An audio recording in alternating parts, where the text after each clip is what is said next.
রংপুরের পীরগাছায় অবৈধ বালু উত্তোলনকে কেন্দ্র করে চরম উদ্বেগ ছড়িয়েছে স্থানীয়দের মধ্যে।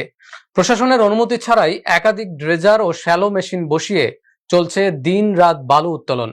এতে হুমকির মুখে পড়েছে সড়ক, কৃষি জমি এবং একটি প্রাচীন কবরস্থান। শাহ জাহিদ হোসেনের প্রতিবেদনে জানবেন বিস্তারিত।